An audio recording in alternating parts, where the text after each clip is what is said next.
right, we are live. Rob Sebastian, welcome to the future of fitness, my friend. Thanks a lot for having me, Eric. Yeah, I've been, as I was telling you, I wasn't kidding. I've been very excited for this interview for months now since it's kind of popped up on my calendar. And, having your co-founder, Adrian, on the show back in November of 2022, which is just, it's not that long ago, but it feels like a long time. I don't know Yeah, I'd say what it so from is. our perspective as well. A lot's been happening. Yeah, I bet. Yeah, for you especially. But you're the co-founder of Forward Health. I'm been excited to get an update on it, and I can just tell by our conversation in the pre-interview here that it's going to be really, really good. So let's just dive into it, man. Let's start with maybe Raw. If you give us your background, and then we'll kind of get into the problem that Forward is solving, and then we'll take it from there. So yeah, tell us about you, Rob. Okay, cool. Yeah, imagining myself on a therapy couch. Let's do this. Yeah. Let me kind of just give the teaser of what Forward is so that people have Mhm. an idea of where I'm going with this, and then happy to answer your question on my background and how I got here. Great. So for those who aren't familiar, Forward is our mission is to build the world's best healthcare for billions of people for free. And so that's what we're working on. And then some of what I'm sure you and I'll spend time on today is we recently launched a product called the CarePod, the world's first AI doctor's office, which is a really exciting step towards that mission. So that's kind of what I'm working on, which might help contextualize a bit of like where I've been before this and why. Basically, I want to spend my life trying to build beautiful things that help people on the problems that matter. And so with that in mind, like I can give a longer version, but let's kind of at least start with Google right before this. So right before this, I was working with Adrian, my co-founder who you've chatted with before at Google, working for Larry Page, starting Google companies. And as you can imagine, that was a very fun job. And there was an interesting day where at one point Adrian came to me and he's like, hey, between you and me and Larry, we are not going to run out of ideas here. Like there's tons of things we could imagine doing. Like what should we focus on? And I said to him, I was like, well, I've, for better and worse, agonized my entire life over this question. Like, what is even the point of a job? And what I've come to and what I think we should focus on is I only care about three things. First, is this problem massive? Like, no offense, but I'm not really interested in a problem that only affects like Rob and Eric and lucky people in like the US. I want to know there's a chance we'll serve the entire world before I even start. Cool. The second criteria is if it's massive, is it meaningful?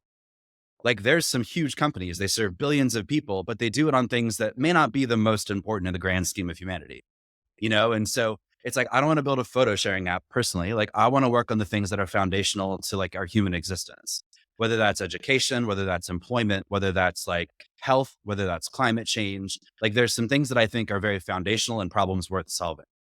And then finally, if it's massive and if it's meaningful, that's a problem worth solving. The last question I ask is like, can humanity even solve this? And the reason I care about that is because I'm not particularly interested in working on making something 10% better. If it's a huge problem and if it really bugs me how it works today, I'm not trying to make it incrementally better. I want to make the thing 10 times better. And the only way I've ever seen humans do that in all of human history is by applying technology to some deeply technical problem and levering the world. And this sounds like kind of a San Francisco thing to say. Like, I'm not from here. I'm from Philly. I'm from New Zealand. I didn't grow up like taking computer science classes. I taught myself computer science because I realized this point. If you read a history book, like the chapters are called the Stone Age, the Iron Age, and the Bronze Age for a reason. Like humans were the same the whole time. Genetically and physiologically, we were the same. But what we're saying with those history book titles is if you don't know the tools of that human era, you have no idea how they lived. That's kind of crazy. So Yeah. basically, that's what I'm looking for. It's super simple. I want massive, meaningful problems that could be 10 times better. And so with that in mind, you can probably start to get a sense of why I get excited about something like healthcare. And so I'll pause there. I mean, I'm happy to obviously get into healthcare specifically, but you asked a bit about my background. I can go in many different directions with that, but this is sort of like my motivating goal in life is to work on building beautiful things that help people on the problems that matter. And that's how I try to find them. Yeah, right on, man. It's inspiring, and it's interesting to me when people like yourself at a relatively young age, right, kind of figure out like how you want to approach your life. Most people are, like I don't know, like I just want to make some money and have a good time on the weekend, right? But you've you've taken a much broader. Like, where does that come from? Is that something that's influenced by your upbringing, your family, mentors, like something you read at an early age? Like, where does that scale of thought come from? Yeah. Now definitely on the therapy couch. Yeah. I mean, Welcome look, to my I'm office, incredibly, Rob. look, I'm incredibly lucky is I think one of the origins of it. I think about the family that I was born to and the amazing parents that I have. I think about my amazing like family and siblings. I think about where I was born. I think about when I was born. I think about the gifts that I was endowed with, and I just feel incredibly lucky. And I know that there's a lot that was happenstance that resulted in that. There's also a lot of hard work, and I've really spent a lot of my life trying to make the most of that and do good on it. But that's kind of some of it. Is I feel very fortunate to be where I am, when I am, and doing what I do. To kind of explore a bit of like, okay, but how did you get here? Like if you think about like if I think about what I was doing as a kid, like I loved reading about people in art and science and math. Like I had a bunch of different interests. And so I loved reading about Michelangelo and Da Vinci and Einstein and Newton. And what I always found super interesting was like this little abstract idea. Like imagine there was a little curve and it showed human progress. And like you're zoomed way back, like you're literally like coming out of caves and then all the way through to today's era. Like, what's that curve? And what was always really fun was like you could almost imagine the like kink in that curve or the change in its trajectory based on one of these heroes of mine, right? Like you can imagine after Einstein's 1905, like humanity was on a slightly different trajectory.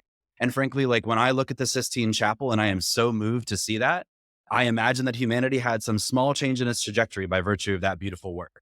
And so I grew up with this idea of like, look, I'm not any one of those people, but it'd be really cool if I could try to help bend the arc of humanity in some good way and be part of this greater collective that is humanity. And so that was sort of where I started. And as I alluded to, um, my first couple of jobs, I didn't find that meaningful. Like I'd come up with this very altruistic notion of trying to help the world. And then my first jobs were kind of what you said, frankly. It was like make some money, have fun on the weekends, you know? And it's like, okay, so I worked, one was in banking and one was in consulting, both ostensibly very good jobs. Everyone said, congratulations, that's so cool. You got that job. That's so excellent. And yet at my core, I was like, why do these even exist? Like, why do we do this? It doesn't seem to matter in the grand scheme of humanity. So I went down kind of a, a long exploration where I was like, look, a job is made up. Like a job is an invented human construct. How did like the world's apex predator decide that they were going to spend all of their time from 9 a.m. until 5 p.m. working a job? It's invented. And if you think about it, a job is invented inside of a company. Well, a company is invented too. And if you think about it, even a company is often trying to make like money. Money is made up. The first Yeah. money was like cowrie shells in Africa. And if you think about it, money is the currency of capitalism. Well, I've got a like surprise for you. Capitalism's made up too. I'm not saying that they're not useful. I actually think you need these sort of shared lies that we all agree in and actually say are important to have a sort of common ground for from which to operate. But there's no law of physics that says I should have a job. I didn't have any money, so that was a separate problem I'd have to figure out. But like, there's no law of physics that says I should have a job. And so I questioned that and I said, what is the point of a job? And this comes back a little bit to what I said earlier. Like I started realizing like I want to create things. I want to build beautiful things that help people on the problems that matter. And if I want to do that, I could imagine being like Michelangelo. Not that I was ever that good, but like I could imagine being Michelangelo, lying on my back, painting the Sistine Chapel ceiling, dripping paint in my eyes. But I'd kind of like to do it with some other people. I kind of like to have it like affect a lot of people. And that starts to sound like maybe a job inside of a company with some other people working together. Okay, fine. I'm willing to grant the idea that a job might be part of my life, but I want to do it on my terms, working on the problems that I think are truly worthy. So you'd asked a little bit of like, how did I get there? How did I have this perspective on what I want my life to be? I feel very lucky for having been blessed with what I have, but I also have been very intentional and quite self-critical at times of like, is what I'm doing right now really what I'm meant to be doing? And I think, through the trial and sort of error of it all, have gotten to something that feels like a really meaningful manifestation of my life. Yeah, right on, man. And it's funny. I think there's something in there that maybe a lot of people don't think about. And I don't know if you've read the book Homo Sapiens, but he talks about essentially this evolution, like that we live off this world that's like this collective, like we all agree that these fictional things exist, right? Yep, Money, corporations, like all that stuff, and it drives everything. But it's just our collective imagination and how fragile that is. And totally. it's kind of one of those things like if you start thinking about it, it's a rabbit hole. It's going to mess you up a little bit because it'll kind of shake your foundation of what our society is actually built on. So it's just a really it's a fascinating thought to just sit on a rock and ponder for a while. Yeah, and I think that those shared like lies or shared stories are what made us the apex predator.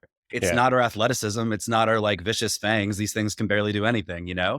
It's not our superhuman strength. We're not particularly superhuman. In fact, it's by definition not. So it's like that was the power that made us what we are as a species. I'm not sort of saying that that's not important. It's crucial.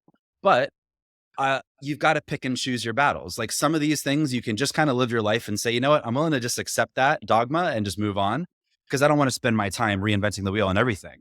But when it comes to something so important as how do I spend the majority of my waking hours, it did seem worth actually questioning the premise pretty hard and asking, what is it all for? And, you know, you'll see a similar pattern as we get into healthcare. It's like on a problem as important and as broken as healthcare, I'm not willing to accept the dogma. You've got to actually dig deeper and ask, you know, with no constraints, what would I have built? In the same way that I asked, what's the point of a job? I actually, in that case, happened to conclude it was a thing I wanted, but I did it actually through a lot of like reasoning about why does it exist and what does it mean to me personally. Yeah, right on. Well, let's take that entry point and get into it. So I think anybody who listens to this podcast would agree that healthcare, trying to use my words carefully, suboptimal at this point, right? Very charitable, Um, yes. yeah, many say it's broken. Many say it's just, it's just completely ineffective given where we're at as a modern civilization. And so maybe you can outline from your perspective, Rob, like what exactly are the issues that hold our healthcare system back? Like why is it broken? Yeah, I mean, I certainly, you're choosing your words carefully. I think it's fair to say it's broken. And I think like, so I'll kind of describe how I came at this when we started, right? So, I think that when we started forward, I didn't really know anything about healthcare. I knew that it was a problem worth solving. I knew that it was a deeply meaningful problem to sort of harken back to the first two criteria. I was pretty sure it could be 10 times better, but I really wanted to understand why is it broken in the first place before I could really assert that. And if you think about it, the thing I found most helpful was I was like, look, all of healthcare is broken because we accidentally invented the doctor before the computer. I get why it happened. I know anthropologically why the doctor came first. I totally get it. But in the grand scheme of human history, it was a vanishing instant between these two things. But because we invented the doctor before the computer, all of healthcare is wrong. All of healthcare was built inside out. All of healthcare was built to inherit the flaws as well as the great aspects of human beings as the centerpiece of that system. So just think about it for a second. Like the first major issue I have with healthcare, to come back to your question, is like the quality of healthcare sucks. And I'll just say right off the bat, none of this is a critique of doctors. Doctors are incredible, but the fact that they're so smart and so rare and so expensive is kind of the problem. So, Mm, okay, think about the quality of healthcare. You live in a world where, like, you know, we have the sum knowledge of humanity at our fingertips every second of our life. Like, that's incredible. You live in a world, depending on where you live, where you have like cars driving themselves around your streets. You live in a world where we shoot rockets into space, we flip them around, and we land them on robot barges in the middle of the ocean, all in service of trying to like go colonize Mars. You live in a world where we have artificial intelligence that is so good that we're literally starting to ask, what does it mean to be sentient? And in that same world, your healthcare is a doctor listening to your chest with a hollow tube. It's your doctor smacking you on the knee with a hammer and seeing if you react. It's your doctor like asking you how your great aunt Sue died and being like, okay, based on that, here's how you might die. I'm like, what are we doing? Like, mm, what are we talking about? And again, none of those are the flaws of the doctors, but they have not had the right tools. So I look at the healthcare system of today and I say the quality is actually atrocious compared to what it should be. Then on top of that, not only is the quality terrible, it turns out that healthcare is 20% of the American economy. Or maybe put more viscerally, for every dollar you earn, 20 cents comes right out of it and goes to healthcare. So you pay some huge amount of your salary for that terrible product. And on top of all of that, you and I are lucky enough to be able to debate, is healthcare like good or bad for the money in the US? It's a fair question. And as you probably gathered, I don't think it's good. But that is still a privileged question because it turns out there's 6 billion people in the world, 3/4 of the world that don't have anything. yeah. They don't get to ask if healthcare is good or bad or expensive or cheap. They have nothing. And that's how the system of today works. So I look at that system and say, man, there are some huge problems. In fact, they're so big and so sort of like accepted that they're called the iron triangle of healthcare. Quality, cost, and access will never simultaneously improve. You can try to cherry pick one, but you're going to trade off the others. So I look at all that and say, yeah, the healthcare system is incredibly broken. we need to try to break the iron triangle. We need to actually reject all three of those things at once. And so while everything that I said sounds like kind of a sad, pessimistic story, I am fundamentally an optimistic person, as you probably gathered. And so I'm like, look, the very single optimistic question at the core of Forward is this. Don't ask me how, but imagine that you had just magically flipped the order. Imagine you had invented a computer before a doctor. If you had known that we were going to live in the world I described, I guarantee you wouldn't build the healthcare system we have today. In fact, I guarantee you wouldn't try to build a bespoke labor service. You'd build a technology product. And in particular, you would probably try to look at every single task that a doctor is doing and shuttle as many of them as you can into hardware or into software. So what Hmm. you would do is you would build Forward. And so I wanted to give that context in terms of why I think the system is so broken and also why I'm optimistic that I think it can be improved, because this starts to set the stage for care pods and what we're working on right now. Yeah. Well said. And, when I choose my words carefully about the state of healthcare, because I don't care if I offend anyone.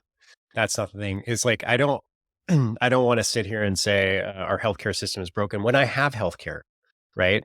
And a lot of, like you mentioned, 6 billion people have nothing. So there's not Yep. even anything there that's broken. It just doesn't exist for them. And that's, I think that's something that a lot of people can observe because, I live close to Canada, right? And everyone's like, oh, Canadians come down, they complain about their healthcare system. In the United States, we're always complaining about our healthcare system. We wish it was more like Canada's. But I can tell you right now, talking to enough Canadians, like, it ain't Yep. that great up Yep. there. It's 100%. not what you think it is. So, it's just that fact that we can even have that conversation is still, beneficial to people who live here. So, yeah, I mean, I don't think anybody who listens to this would disagree that healthcare has some major problems. And it's probably one of the biggest challenges and problems that we have as a species to this point, which means that the opportunity to fix it is also one of the biggest and most exciting opportunities out there, right? And let's start with this. Like, from a base level, what is Ford? When Adrian was on the show, we talked about, like you said, healthcare is a product, not a service, right? Like some clear distinctions. So help us, start from a fundamental piece. How do we start to understand why you're different? And then we can dive into all the intricacies of what you guys do. Yeah. So when you talked to Adrian, the product that we had live and the thing that he could actually talk to you about was a doctor's office with a lot of technology, body scanners, a huge smart screen in the exam room, a mobile phone, lots of sensors, et cetera. And so basically what we were doing was we were just trying to learn as much as we could about what does a doctor do and how could we turn it into hardware or software, exactly what I mentioned.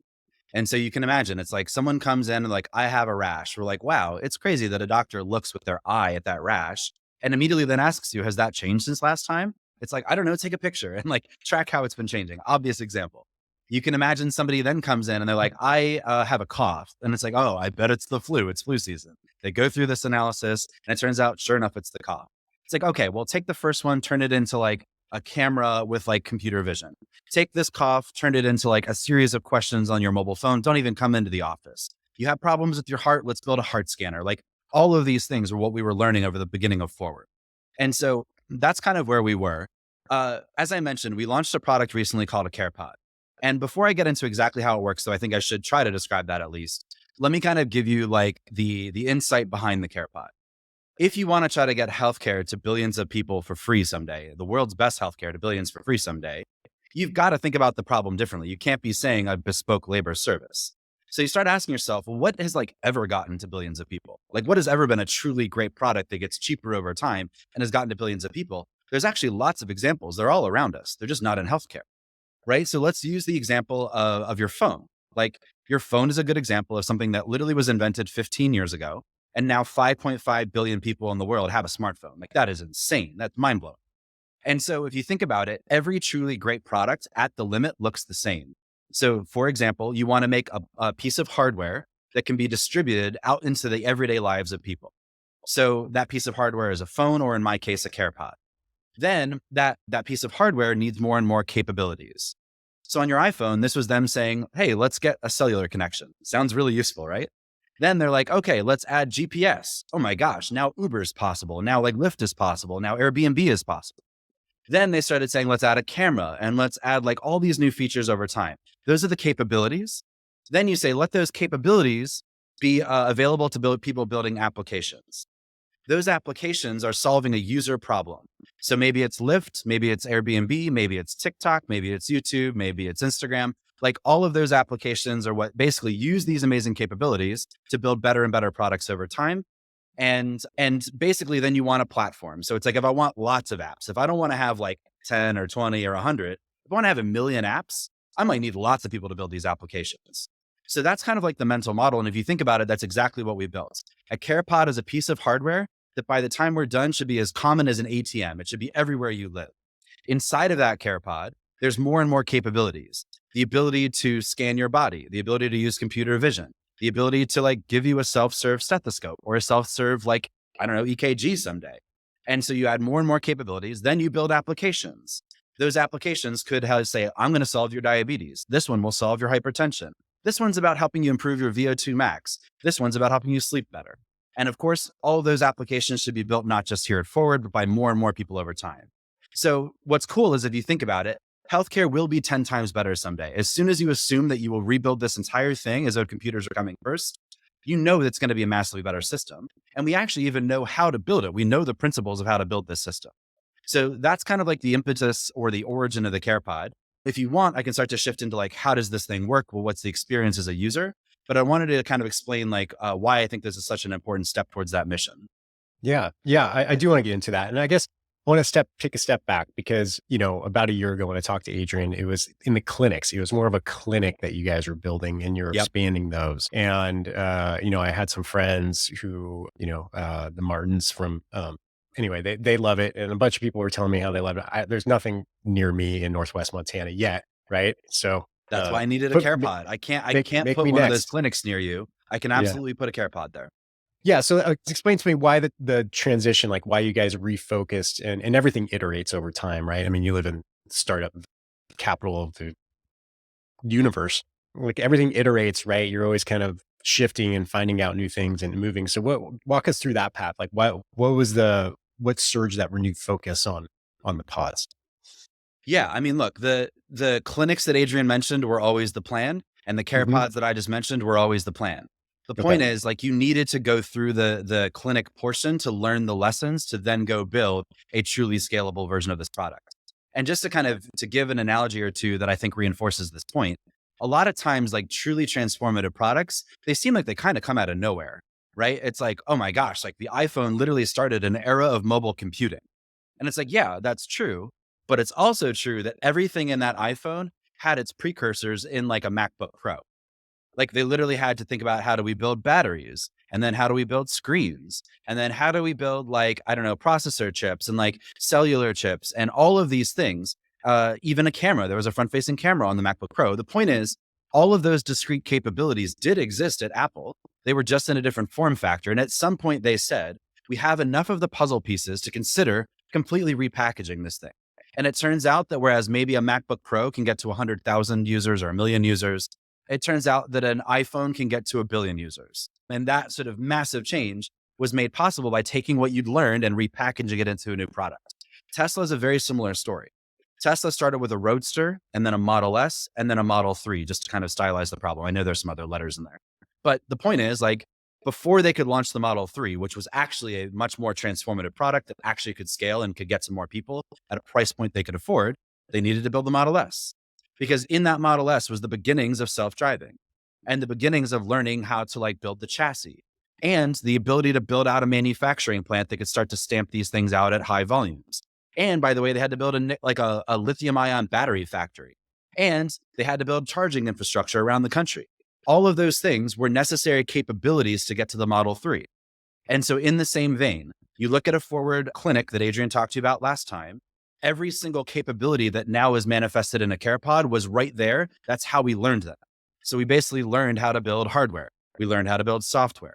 We learned how to build robotics and we learned how to build sensors. We learned how to build data monitoring systems. We learned how to build our own electronic medical record from scratch to be able to teach computers medicine.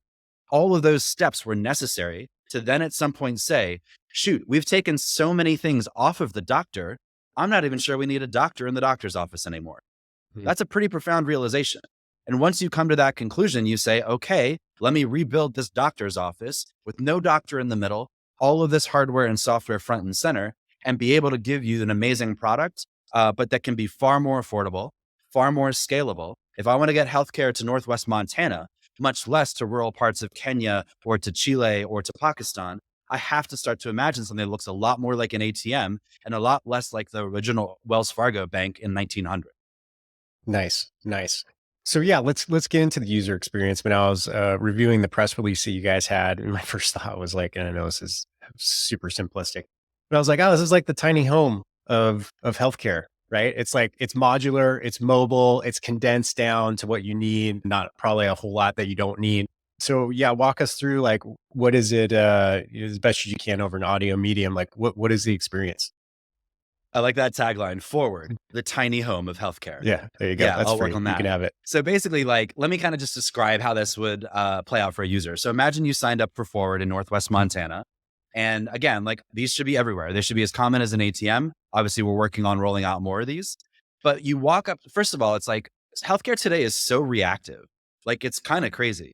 We literally just wait for the human body to break down. We're like, oh, that sucks. Let me see if I can help save it. It's like, well, that's crazy. We don't even do this with our cars. Our cars have all kinds of like sensors and lights going off. Frankly, I don't always listen to them, but like there's all of these things happening that try to help you be proactive on your car and nothing on your body. It's kind of crazy. So the whole point is like, I want to be proactive. I want to get you, Eric, in front of the things that actually matter for you. And so you walk up to this care pod, and the first thing we're going to do is call it a baseline. So you walk up to this care pod, and first of all, it's really small, as you said. It's a tiny home, if you will. I think it's like 10 feet by 10 feet. It's probably even a little Well, smaller than that. It's tiny. So you walk up to this thing, you tap your phone on the outside, and it authenticates you in right away. Welcome, Eric. You walk into this thing, and the voice says, welcome, Eric. Time for your baseline. And so you walk into the care pod, and it's all self serve. It's like a beautiful experience. So you stand in the middle of this care pod, and basically, what we're going to do is the voice starts talking to you and playing like an educational video. It's like, hey, Eric, before we get to know you, I just want to let you know we know the three big killers for almost everybody. It's some combination of your metabolic health, your heart health, and cancer risk. So let's go ahead and learn about those risks and try to teach you what you can do to get in front of them. And so we start gathering data, and it does ask you some questions, but most of this, honestly, is just collecting information from your body. So you've got like a slow spin on a turntable, and then there's sensors that build a 3D model of your body. Then there's like a drawer that opens up and says, please grab the heart scanner. You pick up this heart scanner. And by the way, remember, there's no doctor here. This is all just you doing it yourself, working with the screen in front of you. You pick up this heart scanner. Think of it as kind of like a really advanced stethoscope. And you just put the thing on your chest and you watch your heartbeat on the screen in front of you. Like, it's kind of amazing. Like, literally the tool of the medical profession is in your hand. You are like holding your health in your hands, like literally speaking. You put this thing back into the drawer and now understands a little bit more about your heart health. Then the drawer opens up and it's like, time for a blood draw. And it's like, no, I'm not going to have somebody walk in and stab you with a needle. We've actually got a way to draw your own blood. So you literally pick up this thing. It's like the size of a golf ball or like this microphone. And it basically just has a little piece of sticky tape on it. You just take off the sticky tape, you put it onto your arm. There's no needles. It doesn't hurt at all. You literally just turn on the vacuum pump and it draws your blood automatically. It just sucks it out of your system into a little tube. what? Yeah, it's so crazy. And so it's like, great, now I've got your blood. And as you can imagine, it's like, okay, with all this information, we're now calculating your risks. And it crunches away on the screen in front of you. And then it says, here's your personal risk, Eric, for metabolic issues, for heart issues, and for cancer risk. And of course, I'm not going to just leave you hanging and say, man, that stinks for you. Good luck. I'm going to then say, out of all of the like dozens of applications that we have, here's the 4 that I'd recommend for you. And so imagine one of those applications. Well, maybe the application is diabetes management. Maybe you're like on the borderline, or maybe you're a little bit high. And this application is going to basically say, okay, I know your hemoglobin A1C levels, which is a measure of blood sugar in your blood. Then I'm going to tell you how we're going to get that down over time. We're going to go from here to here over the next 3 months. And here's what I want you to change. This is what we call a plan. So that plan says, we want you to change your diet this way. We want you to change your exercise this way. We want you to take this medication or not. And we're going to follow up and actually check on your progress. Like if you use a care pod, maybe it's every 3 or 6 months when you draw your blood. But maybe you have a continuous glucose monitor plugged in. Okay, cool. I'll give you your progress every second and tell you how you're progressing towards that goal. So that's the idea. Is like we should be much more proactive. We should get in front of the issues that matter. We should personalize everything based on your data, not generic recommendations for a man of your age. And then we should tell you what to do about it and support you all along the way. So whether it's inside of a care pod, whether it's on your mobile phone. These health apps are with you all the time and helping you get in front of and make progress on the issues that matter. So let me kind of pause to see if that's helpful, but that's sort of how the experience works. And you can see a lot of similarities to what Adrian mentioned in the flagship, but also some key differences in terms of how affordable, how scalable this is. And the apps you can build in here are pretty amazing, to be honest. It makes perfect sense. And I think, just with the consumer trend for health knowledge, right? I think the timing is really good. I mean, you look at, talk about it all the time, like the Huberman effect, right? Which has Yep. now spawned people, Dr. Rhonda Patrick's been around for a long time, Dr. Gabrielle Lyons, and, all these major sources, Atia, right, is probably one of the biggest ones with his book that he came out last year. And people are Yep. really starting to understand. And, there's such early positive signs of people wanting to take preventative measures in their healthcare, which is perfectly, aligned with what you guys are doing. Question I have is like, and maybe I think I know the answer, but I'll let you do it. Like, what about some of the big stuff that happens, like, trauma, a car accident happens, or you need, emergency heart surgery, any of those things, that tend to be what people rely on healthcare now, the sick care, the emergency care. How does that tie into your guys' system of preventative health? Yeah. A couple of thoughts. One, before we jump into the question, I was just thinking about your Peta Atia comment and the other Mhm. authors that you mentioned. Like, Yeah. why is their medium a book? Why isn't that an app? Like, what if you could literally have Peter Attia just build an application that recommends at every fork along the way what you should do? And that would be a far more scalable, far more helpful way to manifest his knowledge in the world. That'd be amazing, right?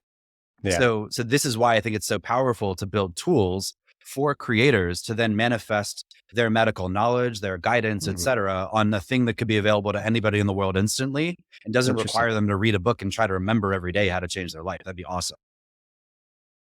So Yeah. in terms of like the questions you asked around kind of the more catastrophic side of healthcare. First of Mhm. all, I think if you had to choose one, you should choose proactive healthcare.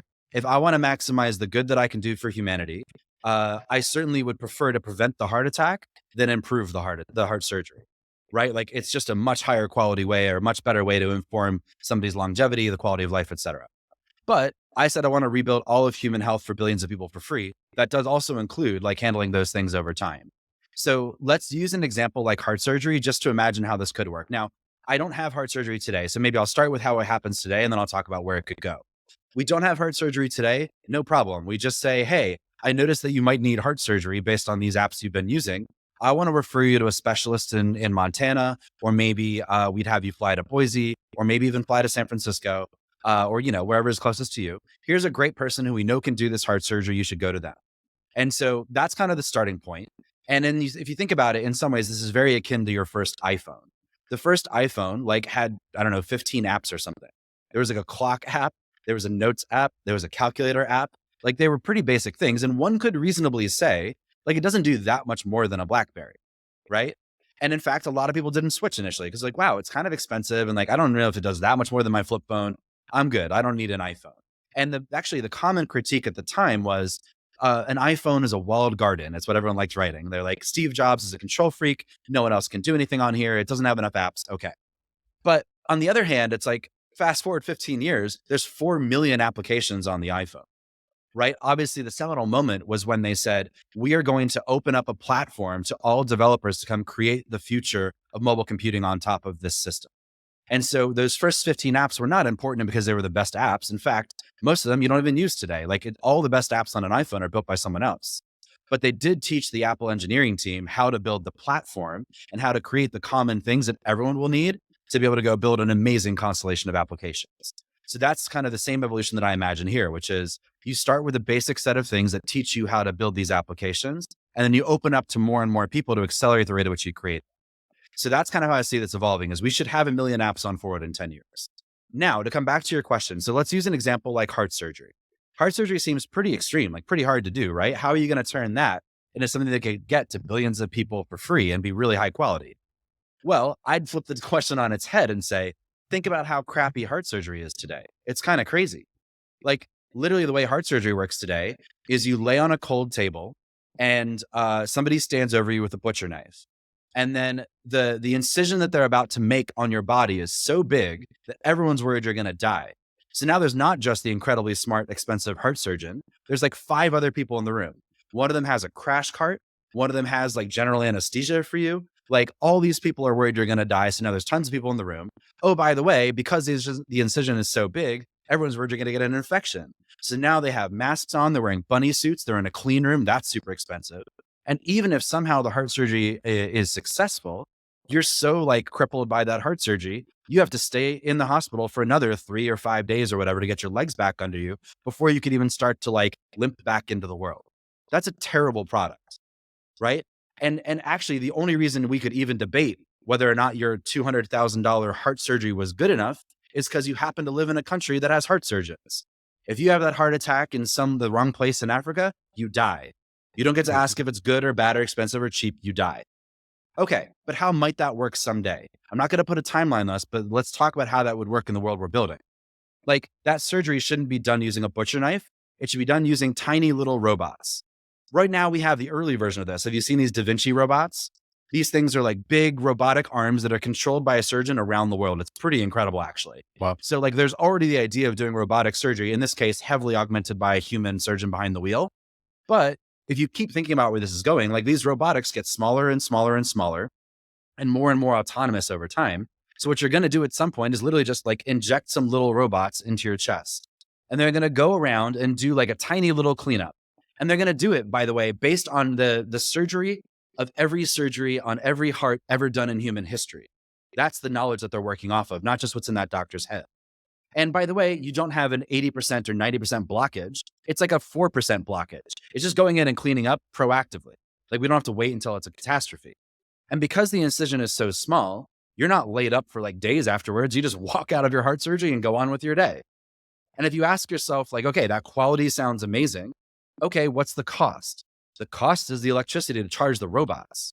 Like put a solar panel outside, it's $0. And if you wanted to ask yourself, what about the person who died in Kenya because they had no heart surgeon? Who cares if you have a heart surgeon living near you? All you need is an ATM, like a care pod, the tiny home of healthcare. If you have one of those near you, you have the ability to get heart surgery by the world's best heart surgeon, wherever you live, like for the cost of nothing. That's where that should evolve over time.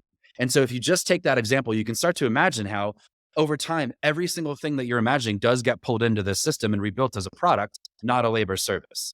So the question of timing is a separate question. You've got to wait for the right hardware. You've got to wait for the right sensors. You want more and more people working on this problem over time to help accelerate it. But the idea that all of this should be transitioned is the whole point of Forward. That's the mission. Yeah.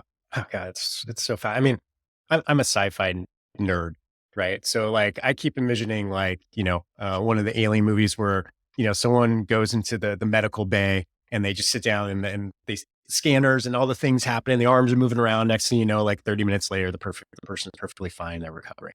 Right. And it's just sometimes I feel like we're in the future. Sometimes I feel like the future is taking too long. I don't know about you, but it's like in different things. Like the way I envision it is always different than where I'm at. The fact that I'm in 2024 right now is bananas to me because when I was in my, you know, high school years, I thought this was like, oh, we'd be flying around in, in cars and flying cars for sure by now. Right.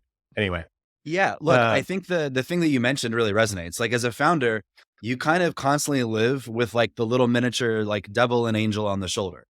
You have sure. one that's saying like, wow, like you're not going fast enough, the world's not getting here fast enough, the future, etc. I agree. On the other shoulder, you're like, but my God, it's incredible the stuff we've done already, the progress Yeah. that we made, the fact that we're here is kind of amazing to me. And of course, my optimism about where we can go is amazing. So yeah, I feel the same tension. You're constantly trying to balance those two, letting the pessimism and the critiques spur you to move faster and to be more impatient, while also letting your better angels guide you to say this is all worth fighting for. A startup is pretty brutal, as you may know. And it's like, okay, you need something to get you through the down moments, but you also need to be like incredibly impatient on behalf of the 6 billion people who have nothing. Right. So, on the one hand, I think what we're doing is incredible. And I'm super proud of the team and how far we've come. And on the other hand, we still have not affected the lives of those 6 billion people, and we need to move faster. Yeah. Well said. So one last question about that. And I think it's probably very similar to the heart surgery example, but like, trauma, like the unfortunate kitchen accident, a torn ACL, where it's like, it's not, you can't really wait and fly somewhere to get it done. Like it needs Mhm. to be done right away. Like how is that? How do you guys plan on tackling that in your Yeah, vision? it's as you suggested, very similar to the answer Mhm. previously, which is to say, so you live in, it sounds like a relatively small town in Montana. How do you handle that today? Like however you do that today is how it needs to be done right now. So it's like Mhm. if you need to go an hour to the nearest city to be able to get that surgery, then that's how it would work until we can rebuild that labor service as a technology product. Some of these things like are a little bit easier to imagine. So maybe not a knee reconstruction or a heart surgery. If you need stitches, like I don't know, you could imagine doing self-serve stitches pretty easily. Like a lot of times what they literally do is they use like a binding agent or like a glue. So you basically like hold it in and you just glue it down. And then that it basically gives you enough cohesion to start to recover. Now that can only be done for a certain size laceration. Like that's Sure. pretty easy to imagine just doing in a care pod, but it's all in a continuum. And you basically say the really simple stuff, you'll use that to get starting and get learning. And then eventually you evolve and migrate over time. So the 1,000-pound elephant in the room here is the health insurance angle, right? And it sounds like you guys are essentially just cutting it out. So talk to me about that. Like how, I mean, is it even, there's going to be pushback at what you're doing, right? There's a lot of money in our current healthcare system, a lot of people who and companies who don't want change, right? So how are you guys approaching the current health insurance model? Are you interacting with it? Are you ignoring it? Or are you like, how does that settle with you? Yeah, I you're correct that we are ignoring it. I think that insurance is an incredibly dumb incentive structure to drive healthcare, and it is part of Totally. the reason that we ended up with the system we have today. I Yep. talked about the sort of more product-oriented version. We invented a computer, sorry, a doctor before a computer. This is the other cardinal sin, and we let a financial middleman sit in the middle of what actually constitutes healthcare. It's crazy. So, we do not take money from insurance because if you think about it, an insurance company literally doesn't care if you die of a heart attack someday. And that might sound crass, but think about their economic incentives. It turns out those are pretty crass too. Because on average, remember that in the US, like your insurance, your health insurance tend to be stapled to your employer. And on average, you stay with your employer for like 2 or 2.5 years. So this means that you're changing insurance every 2 or 2.5 years on average. So, with a 2.5 year investment horizon, that insurance executive is correctly saying, I don't care about Eric's heart attack when he's, 72 years old. I care about whether he's at work for the next 2 days this year. And so they end up making tons of crazy choices about what they will pay for and what they won't. So the whole idea that insurance billing codes that are sort of focused on a 2 year return on investment is how we incentivize the system today is fundamentally unethical. So this is why when we started forward, we said, no chance we're taking money from insurance. We're going to have our patients pay us directly. We call them members, right? And so the reason that that's so important is because I don't give a shit what insurance companies tell me they want to pay for. It doesn't matter to me. I don't get paid by them. I get paid by hardworking people who decide whether they want to give their money to forward in exchange for a longer, better life. And so every single day, my feet are held to the fire by asking, did I build something so good, so helpful, so beautiful that that person wants to pay $99 a month of their own money to be able to use forward? And if not, then we die. And that's how it should work. And if you have a good incentive for long enough, every single day, those little good choices or bad choices you make, they stack up. And if you take money from insurance and you work on what we did for the last 8 years, you end up with a way worse product than if you just ask every single day, what does my user want? And so that's why it's so important to me to not take money from insurance and instead let the people getting the healthcare decide what it is they want to pay for. And I'm accountable to building something good enough that they will part with their hard earned money. Well, I feel like if we were just doing that in front of a live audience, people would be standing up, clapping and cheering. I I think really you might do. have gotten it through Like your I got a tiny home little of healthcare, emotional but yeah, because I fucking hate health insurance it's companies. crazy. I can't stand it.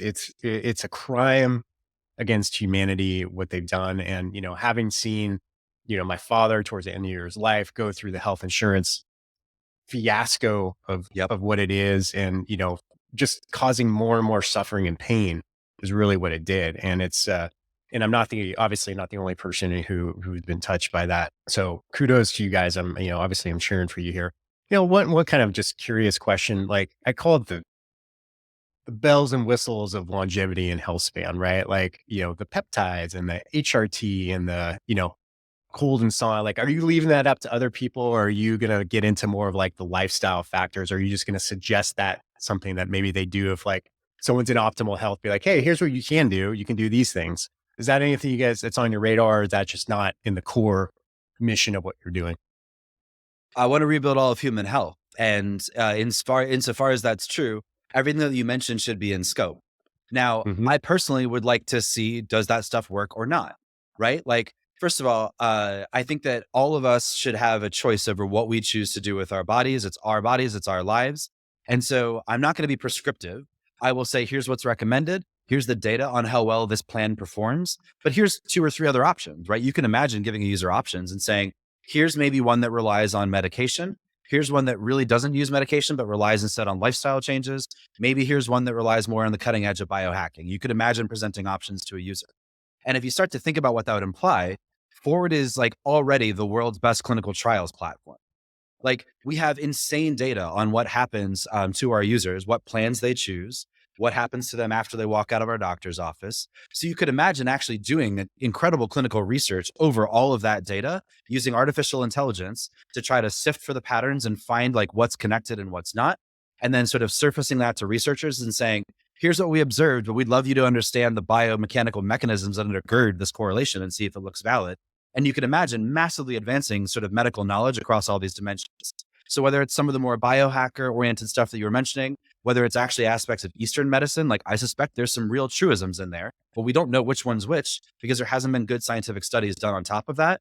Forward should be able to provide incredible data on like what were the choices made by a user, what were the eventual end results, what were the side effects, how fast did it happen, did they achieve their goals or not. So yeah, like I think that we should be incredibly inclusive in terms of what is considered, and we should show the user the data about whether this has worked in the past or not. Let them make informed choices in the same way that you go to the app store and you decide between two or three apps when you're choosing your favorite photo sharing app or whatever it might be. That's how you can build a very sort of rich and robust system that it constantly is improving over time by having these apps compete against each other to solve a problem for a user. Yeah. Awesome. Well, I guess the one of the last questions I have for you here, Rob, is like now that you've got me excited and probably a bunch of people listening very excited about the potential here and wanting to shift to this model. What's the timeline look like? When do you think? Yeah, how's the rollout? When can we hopefully expect something like this in a town near us? Yeah, so I won't kind of give business specifics, but the answer is Hmm. we're moving incredibly quickly. And I'll give you a little bit of like why even build a care pod? Why build health apps? Why fight for any of this change from a labor service to a technology product? Like I mentioned earlier, I don't want to work on a system that can be 10% better. I want to play for 10x. And actually, I'm a little bit greedy. I want to try to play for 10x in my lifetime. I'm not positive we'll get there, but like I want to play for it much faster than linear progress. So the whole point of turning something from a labor service, which at best can improve 10% per year, frankly, I'm not even sure healthcare has managed to do that over the last century, but let's say 10%. I want to play for something that goes exponential, that gets actually massively better every single year by leaps and bounds. I want to play for something that has a chance to go from like 15 apps to 4 million apps over a decade, right? So that's the whole reason to fight to turn this into a technology product. Now, the good news about a CarePod, for example, like through the entire history of Forward, we launched like, I don't know, 25 of those clinics or something like that. Awesome work. Blood, sweat, and tears. Great job by the team. On the other hand, 25 CarePods, we're going to do that in like the next year. Like it's just so much easier to manufacture and print these out. And the year after that, we're going to go from 25 to 50. And then we're going to add 100. And then we're going to add 200. And then we're going to add 400 and then 800. The idea that you could launch that many doctor's offices is unheard of if you're going to treat it as a bespoke construction project. But if I told you you want to manufacture 800 iPhones, you're like, yeah, give me a couple minutes and we're done, right? It's just a completely different sort of scale and perspective. The same is true of applications. It took us like a really long time to build our first application. Maybe let's say it took a year. Then it took us like a quarter to build the next one. Then it took us a month and then a week. And now it's like a day to build an application. It's insanely fast. You're on an exponential curve. So all of these things come faster and faster over time if you really do the hard work to turn it into a technology product. So there's this quote from like, I think it was Bill Gates that said this that really resonates approaching a decade into a startup, which is People routinely overestimate what is possible in a year and routinely underestimate what is possible in a decade. If you are on an exponential curve, which is everything the forward has been fighting for, it is shocking how much the world will change over the course of a decade. So, with that in mind, I can't say when exactly we're going to get to Northwest Montana, but I am positive it will be like 10 times faster in a care pod than it would be if we were building those sort of old clinics, much less the sort of like traditional clinics of the old world healthcare system. Awesome. Awesome. Okay. Last question. As a community, with the people who listen to this audience or just, kind of the fitness and wellness sector, uh, how can we help you? What would you like to hear from people about? And then where would you like them to go? Yeah, I guess I would say there's sort of two ways I could imagine this being interesting. One is if you are somebody who thinks that this sounds like an exciting idea and an exciting sort of vision and mission, if you're somebody who's really smart and who really cares about trying to help the world, like reach out and figure out how we can work together. Like if that means joining the team here and building these care pods and building these tools, sounds great. Shoot us a note. I'm easy to reach. I'm Rob at Go Forward. Our website is goforward.com. You could also imagine there's people out there who like, I have an idea of like what I would build in this world with care pods and applications. Sounds great. You could also be kind of contributing to the world that we're imagining. So yeah, I would say if somebody is listening to this and thinks this is a world that's worth fighting for and going after, I'd love to hear from them and see how we might be able to go build that together. Awesome. Awesome. Well, this has been everything I hoped it would be as far as updates go, Rob. It's been really exciting to follow you guys and see what you're up to, and I'm just grateful that you guys are doing it. Right? Yeah, no, I really I really appreciate that, am. Eric. It's been a ton of fun chatting, and yeah, it's honestly a real privilege to be able to work on a problem that's this important, that has a chance to be this much better, and where I feel like we're on the cusp of something really transformative. Awesome. Awesome. Well, thank you for your time, ladies and gentlemen. Rob Sebastian. Thank you.